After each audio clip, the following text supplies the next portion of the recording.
God is good. All the time. And all the time. God is good. Good morning po sa ating lahat. I hope you are blessed. Are you blessed? Amen. Amen. So, let us pray. Lord, salamat po sa umaga nito.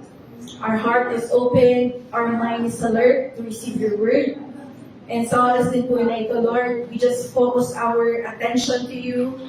And naniniwala po kami that you will reveal, Lord, a personal message sa lahat po ng mga nandito. Salamat po, Lord, sa open heaven. And we just continue to welcome and acknowledge your Holy Spirit na siya po ang aming dakilang tagapagturo sa umaga na ito. Kayo po ang patuloy na magbago sa aming kaisipan, sa aming mga puso. At hilumin mo, Panginoon, ano man po yung hindi kayang hilumin ng doktor, Lord God. In our heart, in our mind, in our spirit, Lord. Malaya ka pong kumilos. We let you, Lord God, to do kung ano po yung gusto mong gawin sa umaga nito. Lord, kung wala po ang yung pagkilos, kinikilala namin na wala po, Lord. We are just like making a sound in this place na wala namang kabuluhan. That's why, Lord, we are hungry for more of you. And we want, Lord, your move in our lives, your touch in our hearts this morning. This is all we ask in the name of the Father, and of the Son, and of the Holy Spirit we pray. Everybody say, Amen and Amen. Welcome po sa True Vine World Harvest Church. Welcome back sa mga returning visitors po natin. Maraming salamat. Nasa series pa rin po tayo ng message about obedience. For the past few weeks, pinag-aralan po natin that you can obey God because you know Him. Kaya mong sumunod sa Panginoon because you love Him. Those are the 2 points. No? And then sa mga sumusunod na weeks, hinignan po natin yung mga magkakaibang buhay in the Bible na nagpapakita ng paano ba talaga yung tunay na pag-obey sa Lord. Number 1 example na tinignan natin is the story of our Lord Jesus Christ.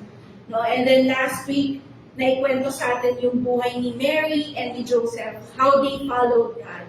No? So for this morning, meron po tayo ulit another story na titignan coming from the Bible. Kung paano yung naging pagsunod niya. Sabihin mo sa katabi mo, are you ready to listen? Are you ready to listen? Amen. Sige ba? So let us prepare our notebook, ballpen, or even your notes in your cell phone para po tayo ay makapag-take notes. Okay? So this morning, yung pong ating pag-uusapan is the life of a man na gumawa ng napakalaking barko. Okay? Kilala niyo po ba siya? Okay, Noah. Okay. So titignan po natin yung example of obedience ni Noah sa Lord. Okay?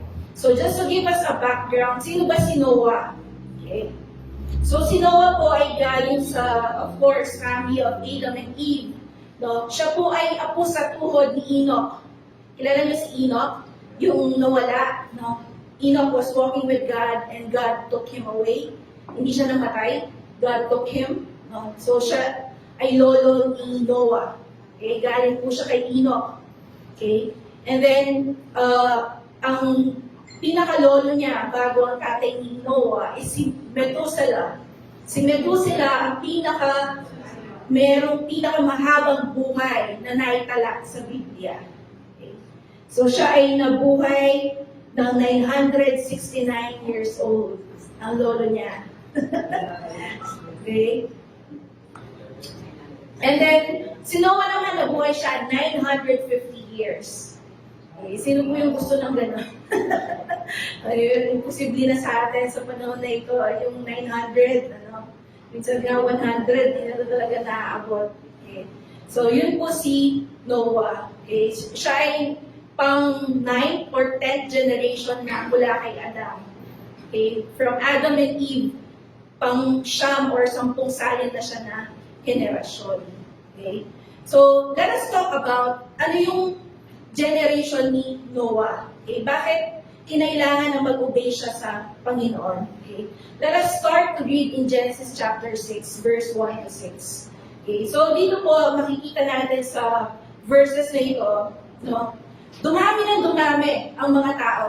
Okay? From Adam and Eve hanggang sa panahon na ni Noah, sabi dito, as in, dumami na ang mga tao. Okay? So wala pong two-child policy, one-child policy. Dito unlimited. No? Kasi sabi ng Lord, magpakarami kayo, punuin nyo ang mundo. Okay? So ganun nga po ang nangyari.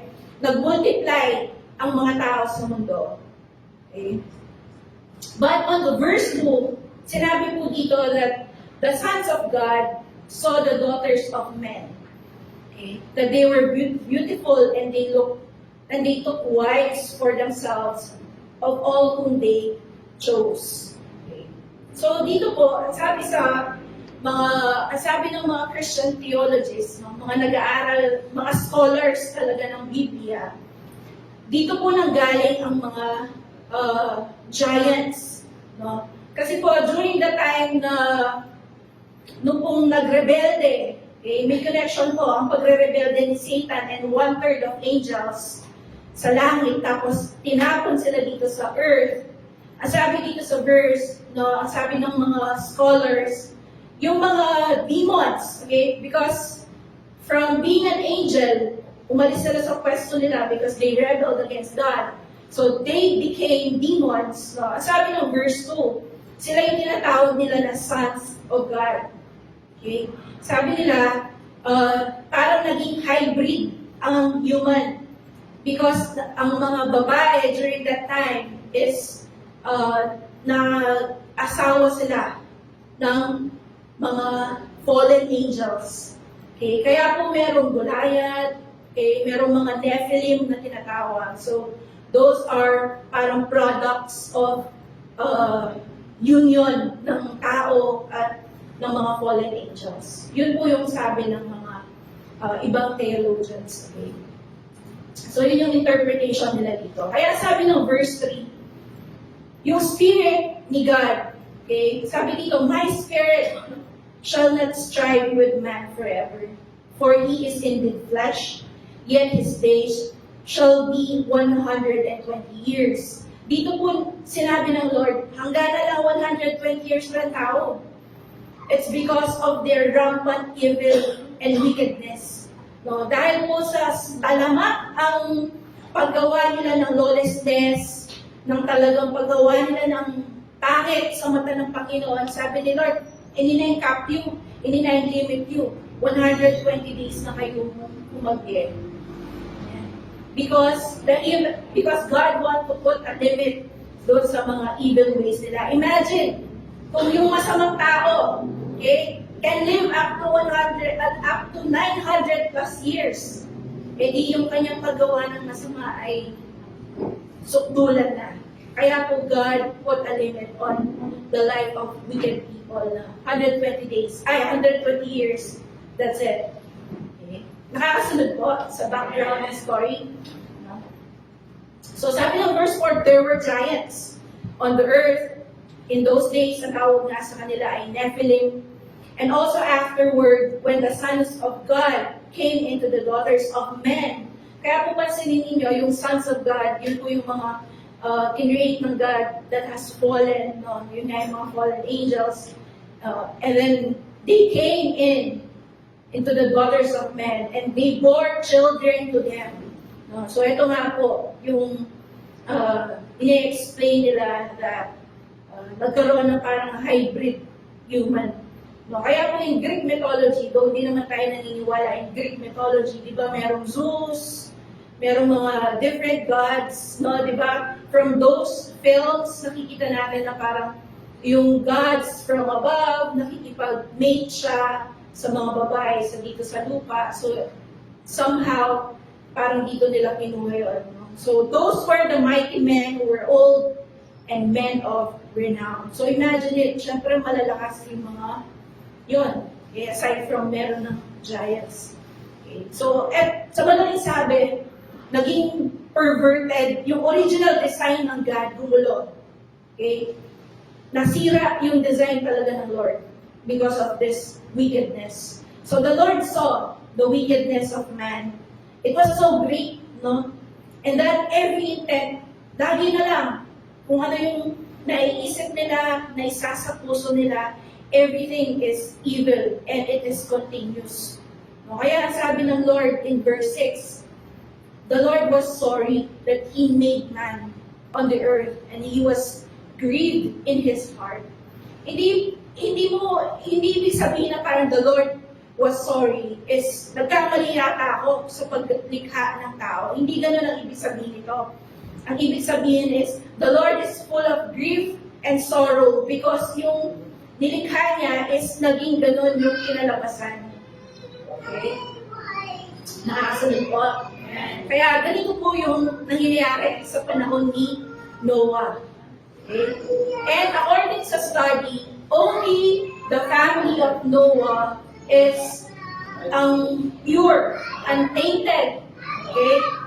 Walang alaksamot na may ipag-intermarriage na into the fallen angels. Okay? So that is one view of this explanation ng background ng panahon ni Noah. Okay? So nakakasunod po. Kaya ngayon, ang sabi ng verse 7, because the Lord was so sorry na ganun yung kinahinatnan ng mankind. Ang sabi niya sa verse 7, I will destroy man whom I have created from the face of the earth, both man and beast, creeping things and birds of the air, for I am sorry that I have made them. Grabe, no? Magbabasahin ko in Genesis 1 and 2. Sinabi doon, the Lord saw all that He created and said it was good. Pero pagdating sa Genesis chapter 6, He is already feeling sorry because He created mankind. No? Because God is so faithful that He did not create you as a robot. You have your own will. And He is so faithful to His words na kayo ang merong dominion, kayo ang merong right, merong authority here on earth. Andiyan langit ng gawang marot. He will send people to warn you, to advise you, but at the end of the day, the decision to do or commit something ay nasa atin pa din, di ba? Amen? Amen. Kaya, ang sabi ng verse 8, tuloy po natin. But Noah found grace in the eyes of the Lord. Alam niyo po ba that the word grace is first mentioned on Genesis 6:8. Babasahin mo from Genesis 1 hanggang makarating ka sa Genesis chapter 6. So verse 8 pa lang lumitaw ang salitang grace. This is the first time that the grace ay na-mention sa Bible. So Noah found grace, found favor. Pag grace is hindi mo deserve, pero ibibigay ng Lord sa iyo. So that is unmerited favor ang tawag doon. So the Lord gave Noah found grace in the eyes of the Lord. So bakit Noah found grace in the eyes of the Lord? So kung lalaktaw na mo yung So Genesis chapter 6 verse 9. Ito yung dahilan. Bakit po nakatagpo ng grasya si Noah sa mata ng Panginoon? No, sabi diyan, Noah and his family, si Noah was a righteous man, blameless among the people of his time, and he walked faithfully with God. Yun po pala mga taong nakakatagpo ng favor sa Lord is number 1, you are right with God. Meron kang tamang relasyon sa Panginoon. Hindi ka lumilihis ng landas. Amen po ba? Amen. And sabi dyan, He is blameless. He was blameless among the people of His time. Ibig sabihin, ilang magdili-dili na gagawang isto kaya panahon doon. Di ba po sa buhay natin kung i-apply natin, ginagawa naman nila yan. Kaya parang minsan meron kang excuse na gawin mo na rin yung mali. Amen? Nakaka-relate po ba? Nung hegan na ganang kaya, yung magawa mamuray. Mamuray ka naman. Ganang kaklase mo, gagawang matsuro. Gawa ka naman. Alam niyo po ba that our brain is so good at making excuses? It will justify the decision that you have decided. Halimbawa, sinabi mo, yung excuse ng brain mo is, okay lang naman yan, sige, gawin mo na. Ginagawa naman ng marami yan. No? Your brain will create justifications para may align siya doon sa tingin mo na tama.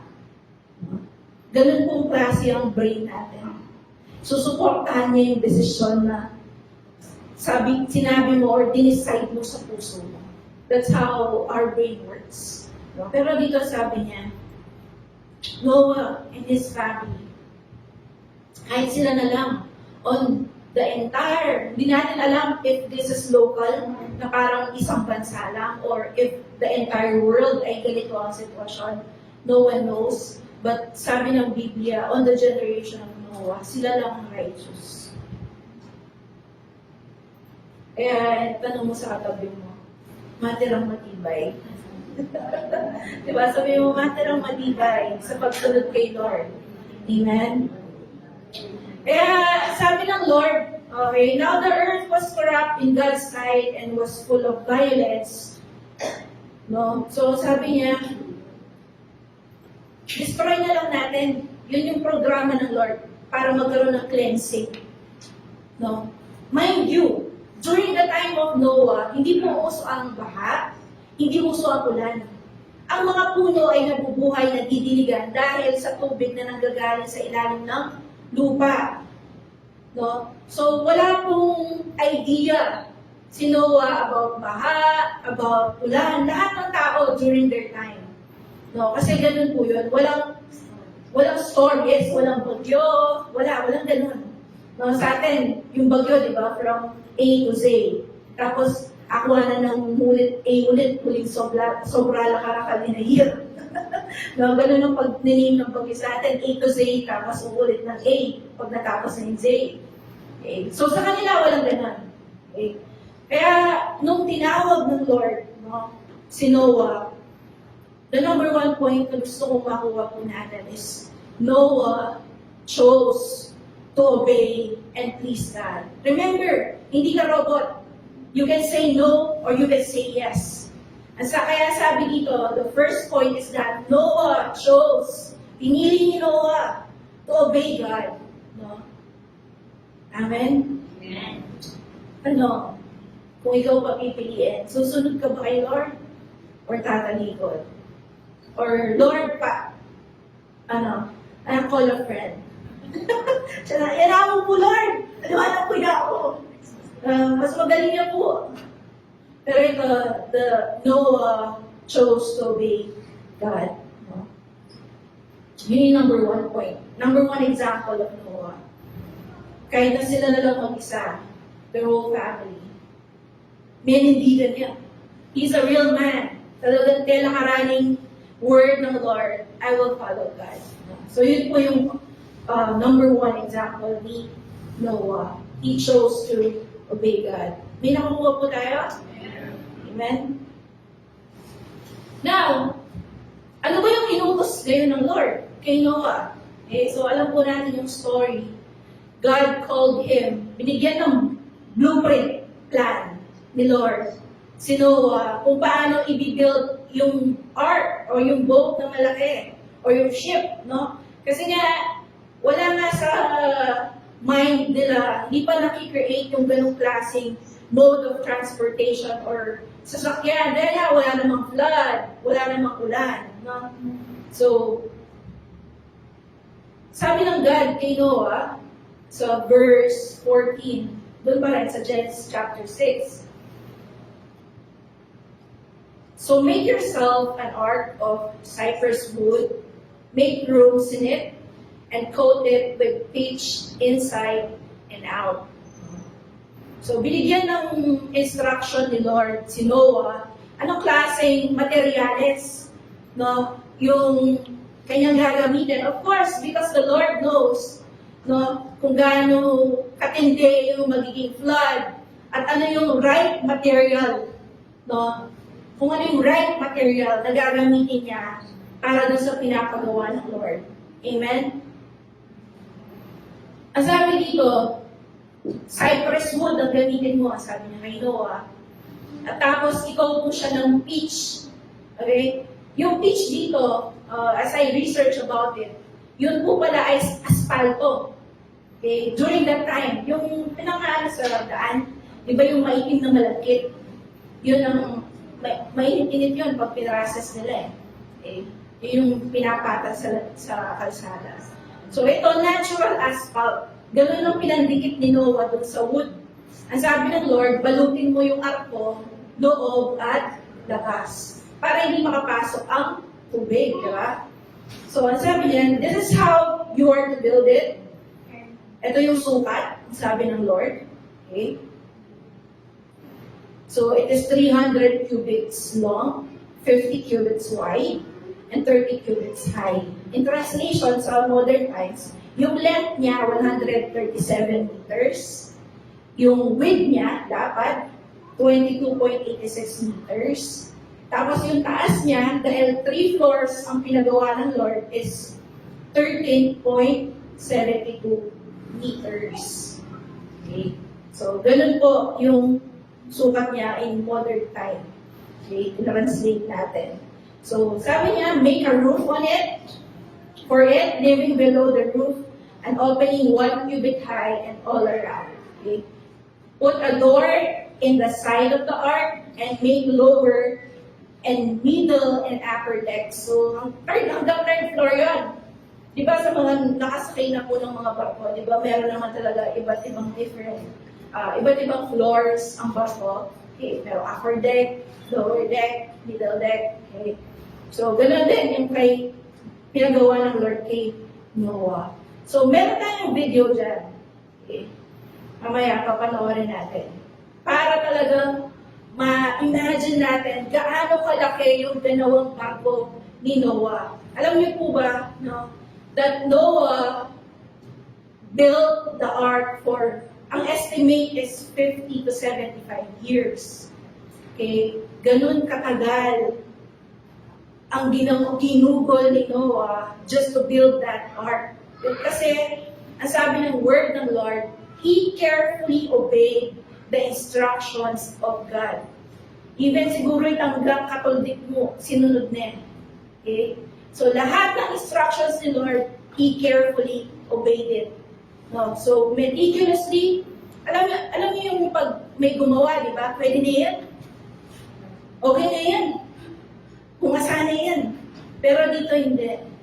Noah carefully obeyed. Talagang, kung paano sinabi ng God, ganoon niya ginawa. Are you following? Amen? So, ang sabi ng Lord, additional instruction niya, o pagkatapos mo nagawa yung ark, ang sabi niya, kuha ka ng pair of every animals. Okay? Lahat ng mga tinatawag or considered as hindi clean na animals, hindi isang pair. Tapos lahat ng mga considered doon sa traditions nila na clean animal, yung sinasacrifice, gano'n. No? So, kuha ka ng 7 pairs, ang sabi ng Lord. Okay? Ganun ang instruction niya. And then sabi niya, mag-imbak ka ng pagkain nyo. Okay? Na para mag-last yung mga hayop at sila during the time ng flood. Okay? So, ganun po. Merong preparation na pinagawa si Lord kay Noah before the judgment day. Okay? So, God prepared Noah for all of these specific instructions in building the ark, winarningan niya that there's a flood that is coming, no? And siya yung ginamit niya, okay, to accomplish this great task. No? So, Noah did everything just as God told him or commanded him. Kaya let's watch paano yung itsura ng Noah's Ark. Okay? In Kentucky, USA, merong tinatawag na, meron siyang parang lakeshore. Ano yun? Ang tawag doon? Basta yung parang museum siya or puntahan. Okay? So sila, ang ginawa nila, yung replica ng Noah's Ark, ginawa nila. Kung paano sinasabi ng Biblia, yung design ng Noah's Ark, ganun yung ginawa nila doon sa kanilang parang pinaka-museum or park. No? And then people are coming. So nag-open yun noong 2016. Kung meron po kayong pamasahe, magdalawin. Pero as of now, tignan muna natin siya sa video kung gaano kalaki yung ark na talagang ginawa ni Noah so that you can see it.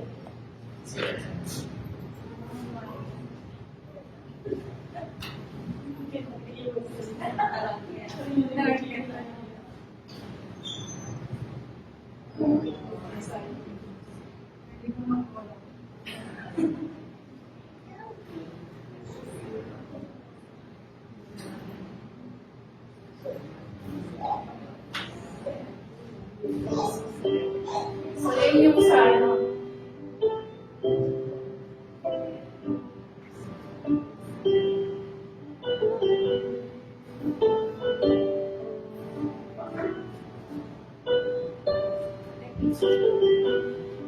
All encounter features a full-size Noah's Ark built according to the dimensions given in the Bible, spanning 510 feet long, 85 feet wide, and 51 feet high.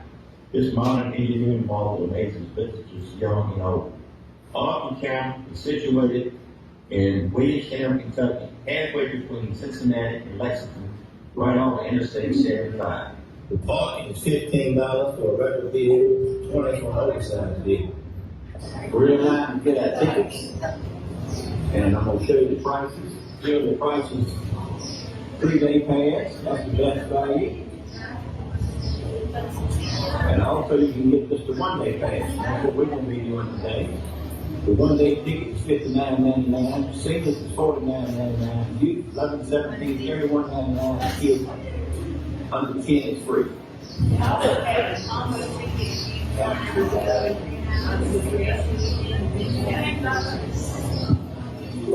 You'll notice the rainbow.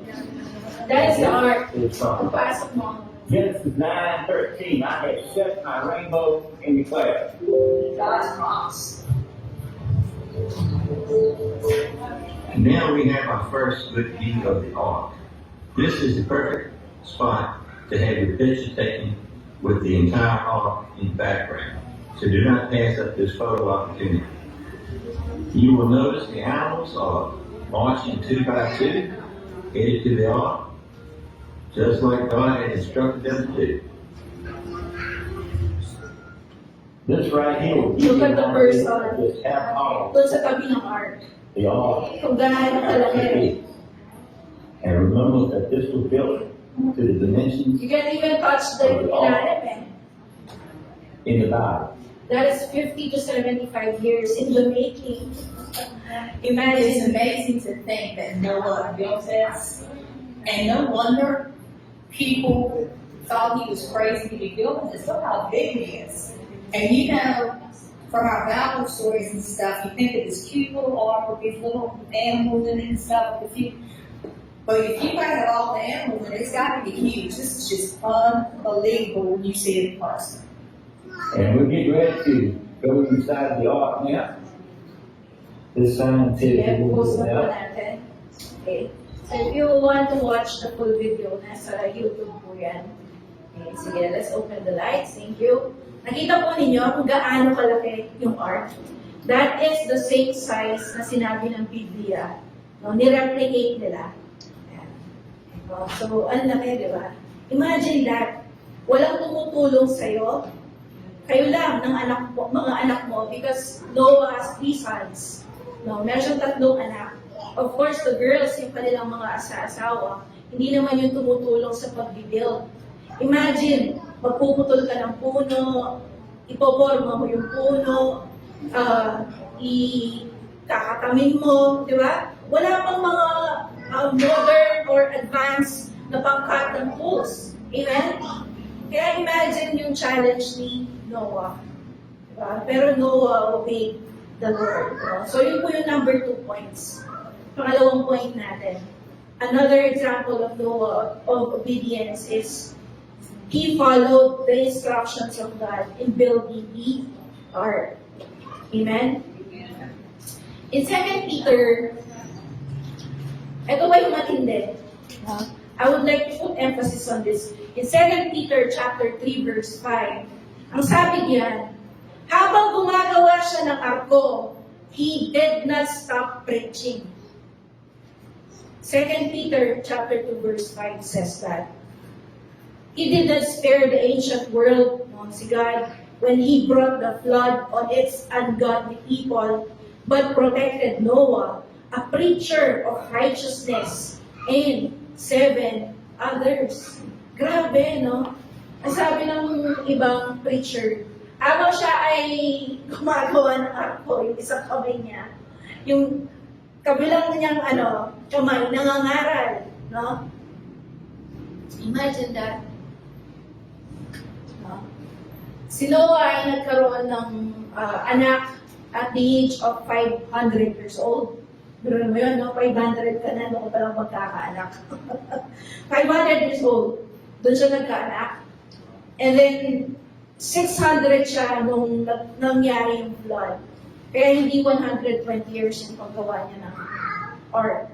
So, ang estimate is 50 to 75 years niyang ginugol yun. Okay? Yung panahon niya sa pag-build ng malaking ark na yun. Okay? And yun nga, habang siya ay nag-build, no? Siya ay nag-preach. Grabe. Kung tatanungin mo, paano na lang yung kabuhayan nila? Paano pa sila kumakain? Di ba? Kasi, padre de pamilya ka eh. No? Nagtatrabaho ka na dun sa project na binigay sa'yo ng Lord. Nagpipreach ka. And then of course, tatay ka, asawa ka. You still have other responsibilities. Kaya mga kapatid, tanungin mo yung sarili mo, am I just making an excuse? Busy ko? Eh, yung pagawa mo, Lord? Yan na mo, Lord. Alayang anak yan, Lord. Eh, busy yan. Amen? Are we ang gagawin mo sabihan, potra, may padala niya hiniisip mo ito. Or whatever excuses that. Busy ko, Lord, in my job. Busy ko, Lord, karing anak ko, karing apo ko. Busy ko, Lord, karing obra ko, karing business.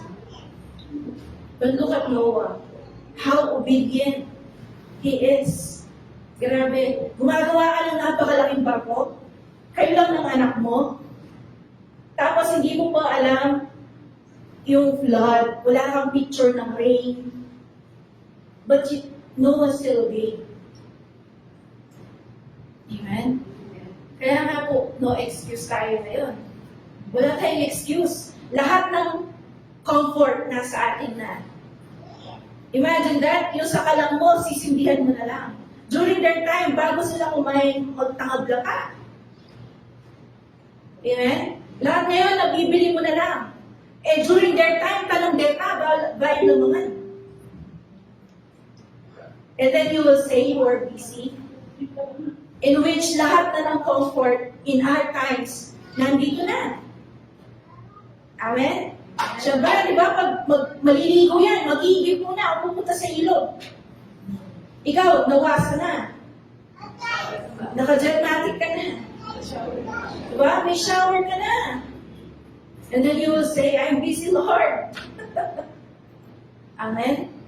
May kausap po ba ako? Amen. Anyapin, we cannot justify that you will say, sige na, anak, excuse ka, busy ka eh.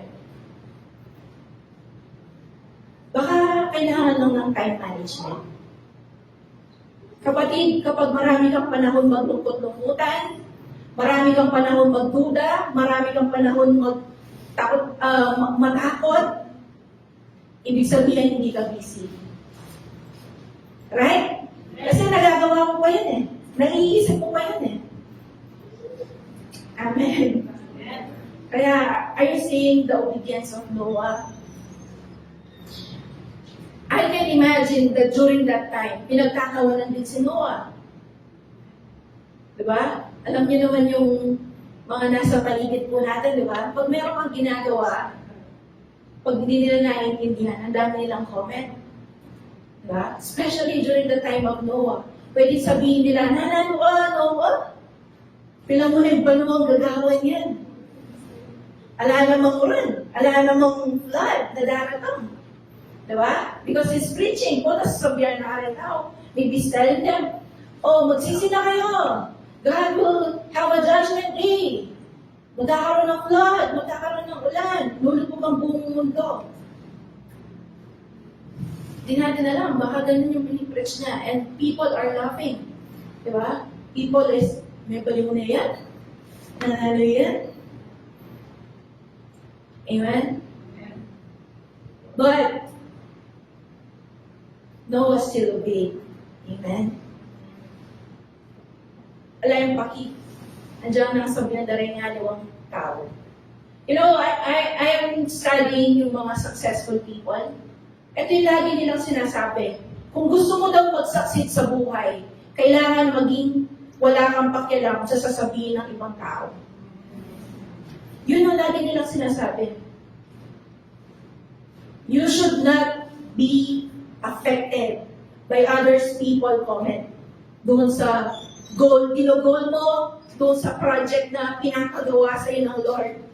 No? Kasi yun ang sabi nila, if you want to be successful, kailangan hindi mo ipiplease ang tao. Amen? Same with us. The Bible is already telling us, be a God pleaser, not a man pleaser. Kapatid, sinong piniplease mo ngayon sa buhay mo? Ang Diyos ba o yung taong nakapaligid sa'yo? Baka masyado kang conscious dun sa sinasabi ng mga ibang tao. Ay, na kaya sabihan na nini. Pagbewa ko, hindi pagsinunod ko ang Lord. Amen? Number 3 point. Noah obeyed God to take cares of every living animal. Okay, so ganun po yung ginawa ni Noah. No? So he took every cares na sinabi ng Lord. Pero alam niyo po, in Genesis chapter 7, doon sinasabi na ang God ang nagpapunta sa mga animals doon sa ark on the time of boarding. O sabi ng Lord sa mga animals, boarding time na.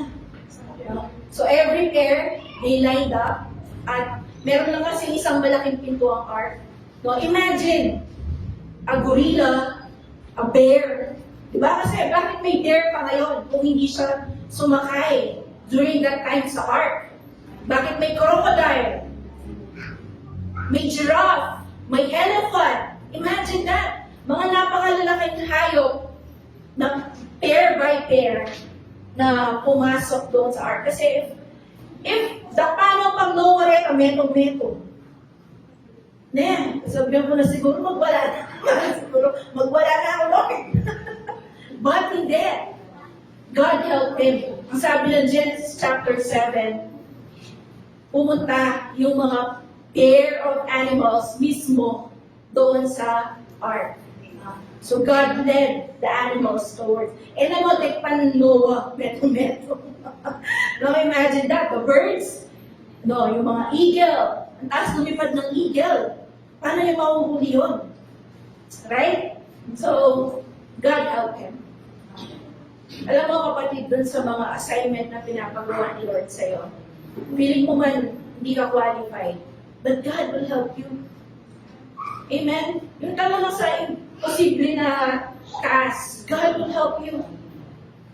Amen? Basta kailangan mo lang is faith. Faith to follow God. Faith to obey God. Amen? So God caused the animals to come to Noah. Hindi po kinuha ni Noah at tinakip isa-isa. And then number 4, ito yung maganda. Kapatid, because of Noah's obedience to God, ang kanyang pamilya ay nagbenepisyo. His whole family were saved because of his obedience to God. Kaya kapatid, yung tinatanim mo na pagsunod ngayon sa Lord, hindi sayang yan. Kasi ang makikinabang dyan, buong pamilya mo, maging yung mga kaapu-apuhan mo. No, during that time, wala pa apo si Noah. Meron lang siya anak at yung mga asawa ng anak niya. No, there are only 8. 3 yung anak niya, may 3 asawa, 1, 2, 3. So 6. Tapos silang mag-asawa. Only 8 people got saved from the flood. No? At ang puhunan doon is obedience. Kaya, tanong mo ngayon sa'yo, sino yung gusto mo masave? Family mo? Kaibigan mo? Trabaho mo? Taniman mo ng obedience yan, kapatid. Amen? Ang sabi po dito, so Genesis chapter 7, verse 13, on that very day, Noah and his sons, ito yung pangalan ng mga anak niya, Shem, Ham, and Japheth, together with his wife and the wives of his 3 sons, entered the ark.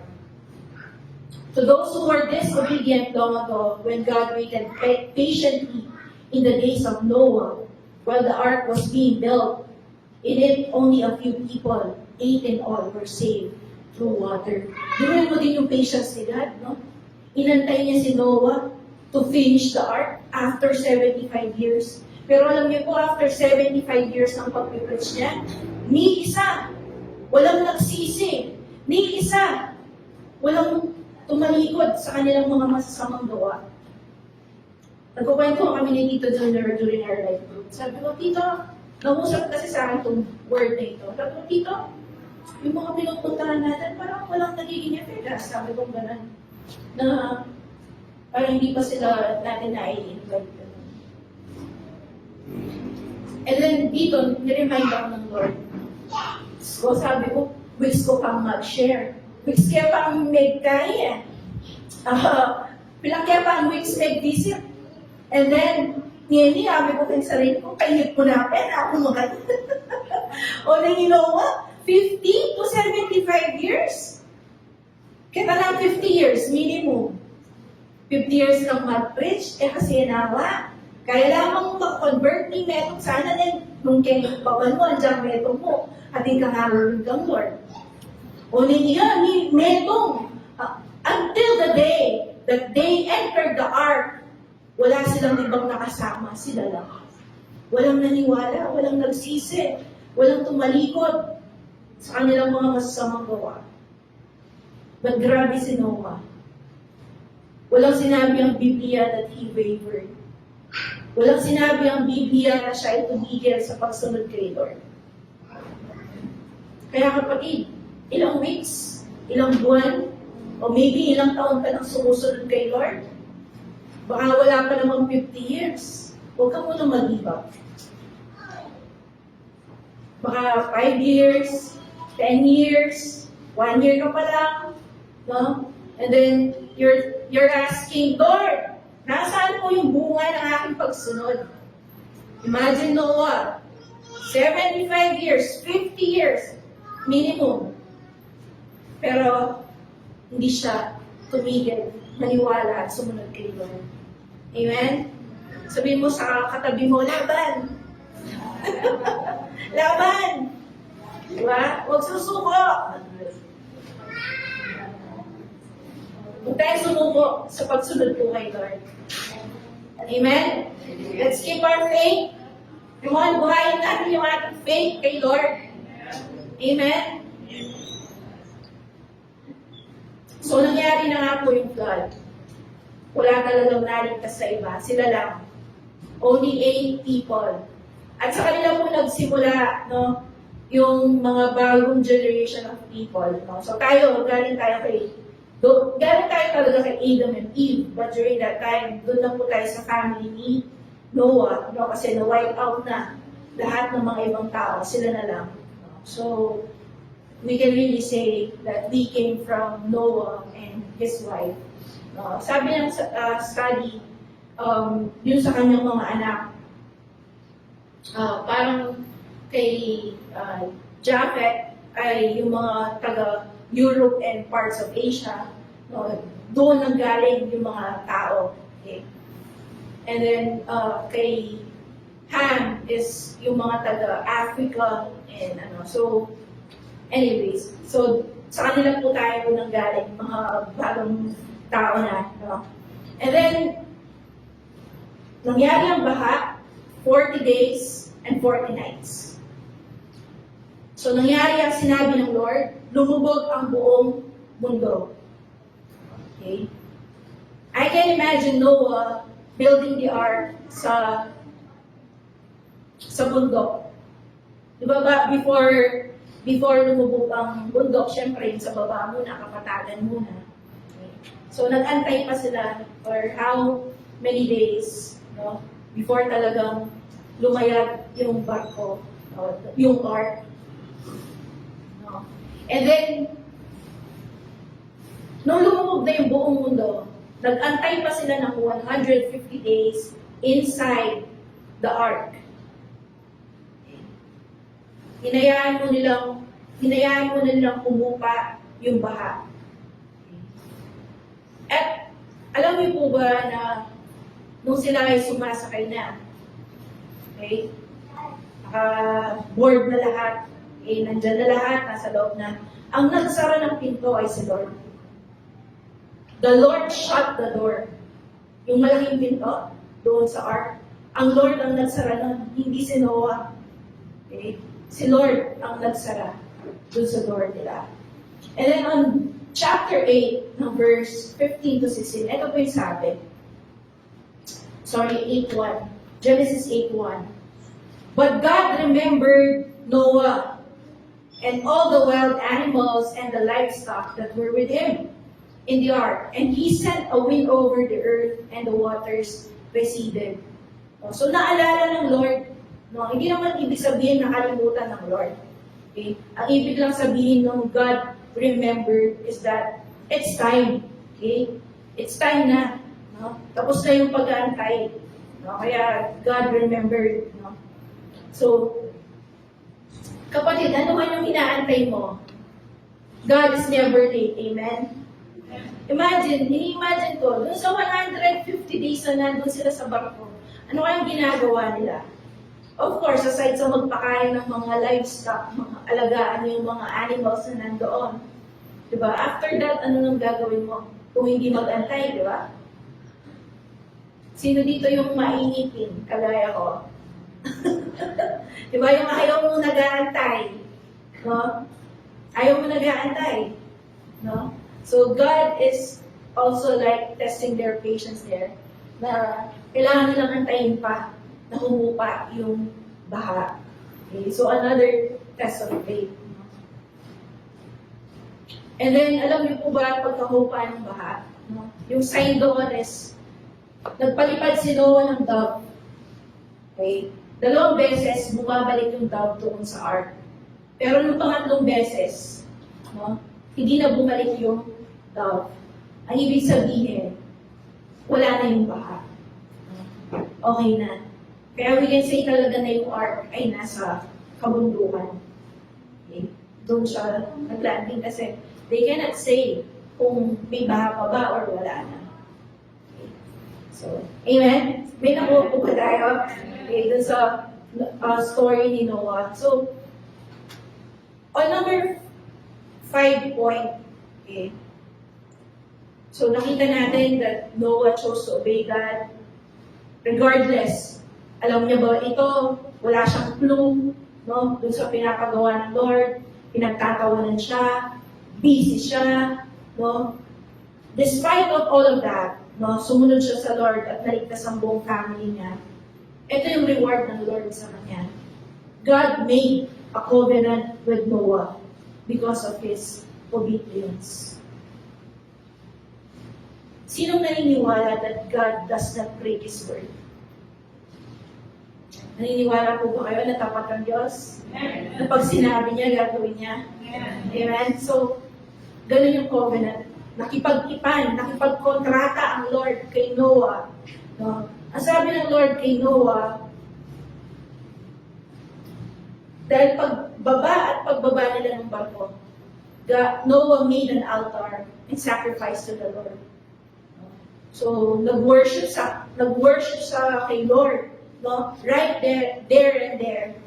No, pagkatapos na matapos ang baha.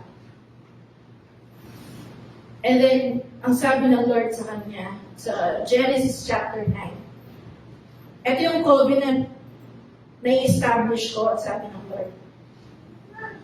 Never again will all life be destroyed by the waters of a flood. Never again will there be a flood to destroy the earth. Okay? So ito yung pangako ng Lord. Kaya po, ito yung sign, ang sabi ng Lord, na mariremind ako sa covenant ko na ito.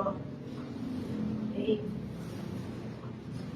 Yung rainbow, sabi ng verse 30, I have set my rainbow in the clouds, and it will be a sign of the covenant between me and the earth. So yun po yung sign. Kaya po, di ba, kapag pagtapos ng ulan, merong rainbow, yun po ay reminder sa Lord, dun sa covenant niya, na never again na magkakaroon ng great flood para mamatay ang lahat ng tao sa mundo. Amen?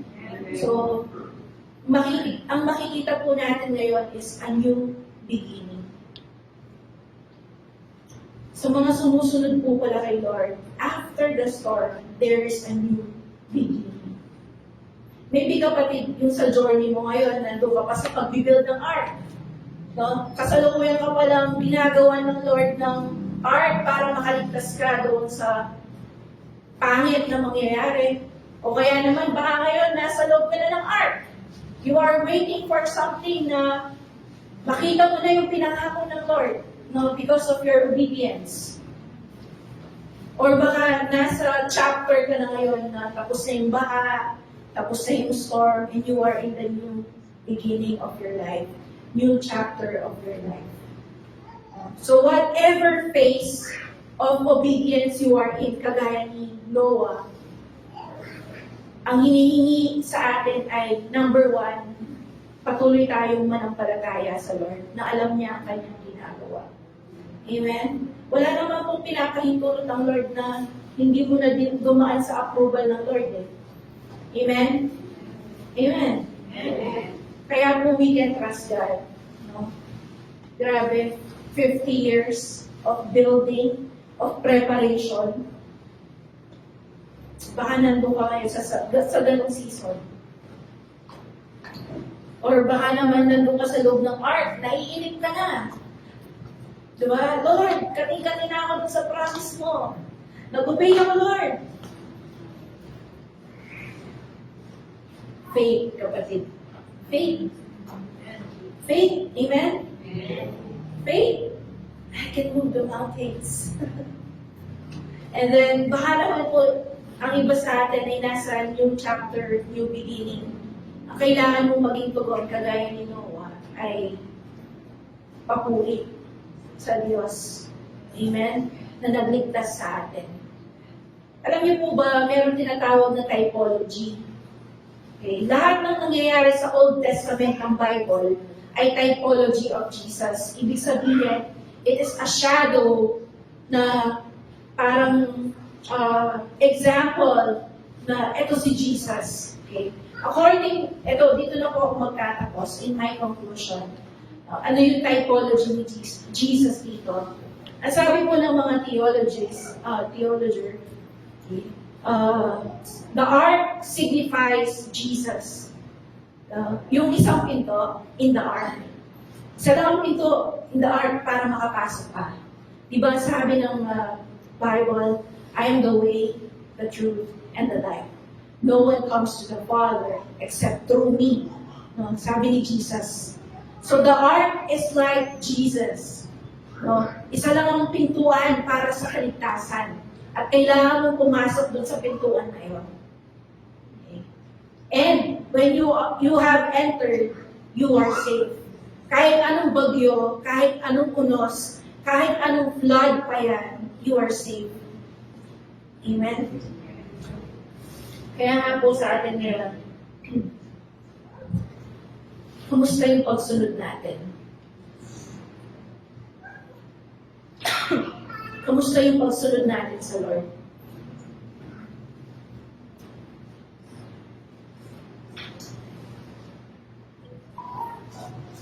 Amen? Let's all stand up. Noah's obedience. Kung ikaw ay mapapasana all Sana all ka kay Noah. Lahat ng pagsunod niya ay sana all mo. Amen? Hindi lang po yung blessing ng isana all mo. No, but yung pagsunod ni Noah, may it be a sana all for us. No? Let's all pray right now. Panginoon, salamat po sa halimbawa ni Noah. Sa kapanahunan namin ngayon, we are being reminded na kahit anong sabihin ng ibang tao,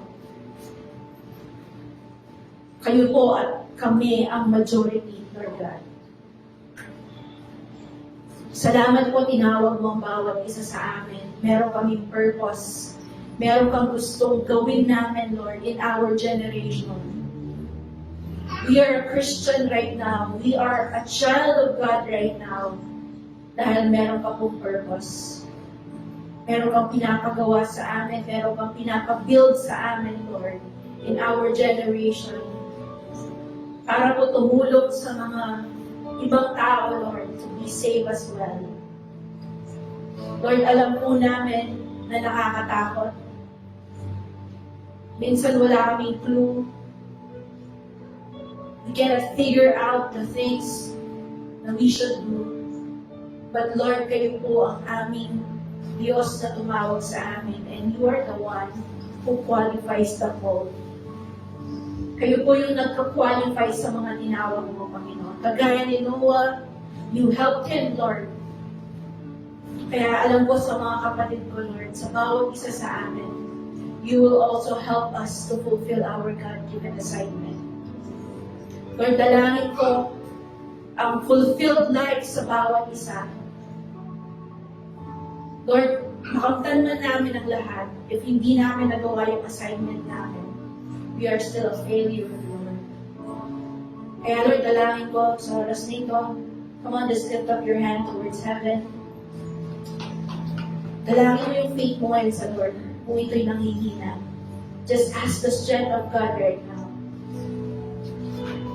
Come on, just say, Lord, strengthen my faith right now. In this storm, Lord, pinagdadaanan ko, strengthen me right now, Lord. I lift up to you, Lord, my struggles, my doubts, my fears. Tulungan mo akong umakbang, even though I am fearful, even though I am down. Kung kailangan ko, Lord, na tumawid kahit na nakapikit, tulungan mo akong umakbang. Come on. Just feel the presence of the Lord right now, embracing you. Huwag po tayong magmadali. God, you have been so good into our life, Lord. Ikaw ay tapat. You are gracious. You are so patient, Lord. Salamat. Napakahaba ng pasensya mo sa amin. Sa matagal na panahon, napakatigas ng ulo namin, hindi kami sumunod.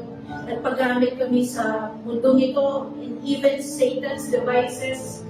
But Lord, right now, I want to declare your allegiance to God. Declare mo that you will obey God. You will follow God. Kahit mahirap, kahit pinagtatawanan ka, even though you feel underqualified, you're like underdog, pero you'll say, I will follow you, Lord. If this is your will, Lord, let it be done in my life. Just like Mary. Sinabi niya, Lord, mangyari nawa ang sinabi mo yan sa akin. Lord, sa inyo po ang buhay na ito. Lahat ng meron kami. Dalangin ko, Lord, magkaroon po kami ng pusong masunurin sa iyo.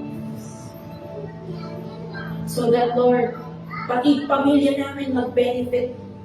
Pati pamilya namin mag-bless because ng pagsunod namin sa iyo. Maging mga kaapu-apuan namin, Lord God. Mga anak namin, asawa namin, they will be blessed because nagtanim kami ng pagsunod sa iyo, Panginoon. Kaya right now, pag-pray mo yung asawa mo, mga anak mo, if Hindi mo sila kasama sa oras na ito. Declare mo, because of your obedience to God, they will be saved. Kaya yung declare mo, yun yung panghawakan mo. Yung matigas na ulo mong anak, yung asawa mo nang hirap, pagkuhin, God can change them. Come on. Dedicate them to the Lord. Sabihin mo sa Lord, Lord, I will obey you. I will follow you so that you will save my whole family.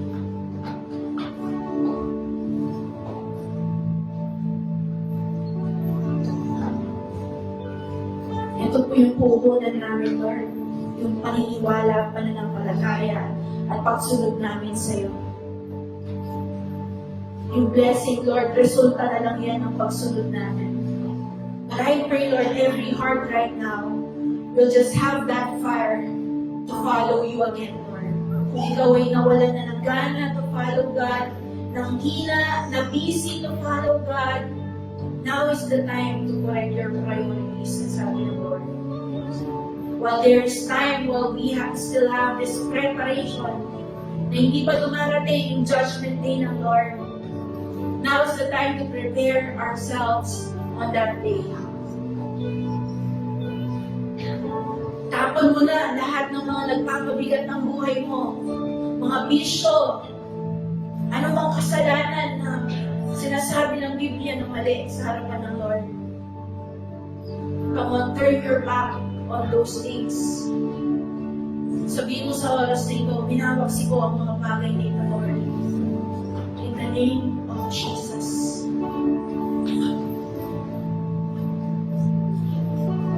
Thank you, God. Pinalaya po namin mga anak by the blood, by the stripes and wounds of Jesus. By the power of the cross, we are healed, we are set free, we are renewed, we have been redeemed in the name of Jesus, by the blood of Jesus. Kaya Lord, lahat po ng panloloko ng kaaway right now sa iyong mga anak, we just crush that deception and destroy it right now in the authority, in the name of Jesus. Hallelujah, Lord. Salamat sa umagang ito, sa palaala, Lord, na hindi sayang ang pagsunod sa iyo. It is not in vain, Lord, ang pagsunod sa iyo. Even though parang walang resulta, but if we will just keep following you, Lord, meron at meron pong mangyayari in our lives. Maraming salamat po, Lord, on this reminder.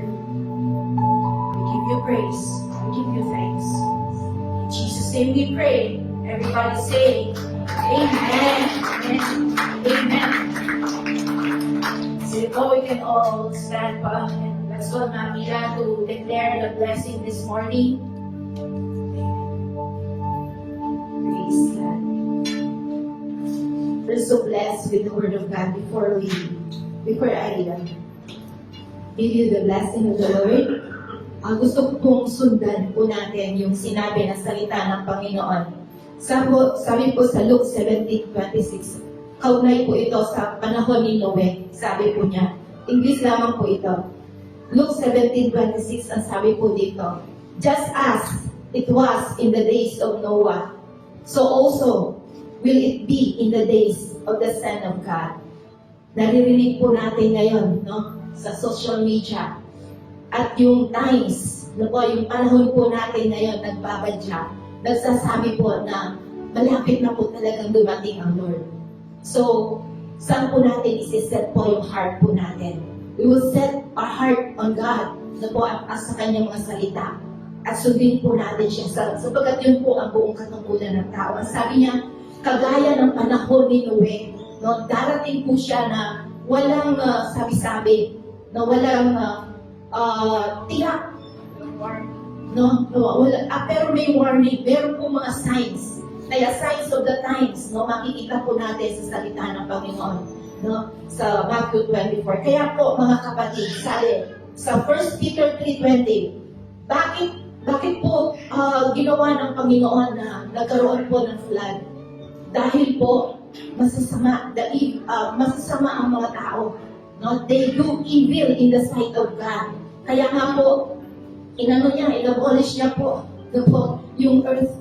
Kaya nga po, nais ng Panginoon, no, na kailangan maging vigilant po tayo sa ating panahon ngayon. Mas malapit na po tayo ngayon kaysa noon na sinabi na last days. No? So we are on the last days, no po? On the last hour. Kaya nga po, iset po natin yung ating hearts sa Panginoon. Amen? Amen? Hindi po tayo dito, taga-mundo. No? Hindi po tayo mananatili po dito sa mundo. Kundi, tayo po ay merong tunay na tahanan. Kaya nga po sabi ng Panginoon, do not set your hearts on the things of this earth. No? Huwag tayong mag-impok ng kayamanan dito sa lupa na nasisira.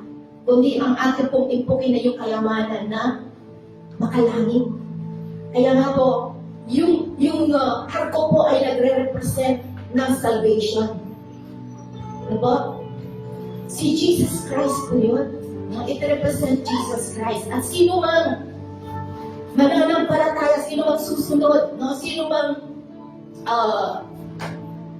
susunod sa ating Panginoon, siya po ay maliligtas. Yung arko, it represents salvation, which is Jesus Christ. Kapag tayo nanalig sa Kanya, tayo po ay maliligtas. Amen? Taas po natin ang ating mga kamay. The Lord bless you. The Lord make His face shine upon you and give you peace. The Lord give you an obedient heart, a faithful heart. In the name of the Father, and of the Son, and of the Holy Spirit. Everybody say, Amen. God bless you, everyone.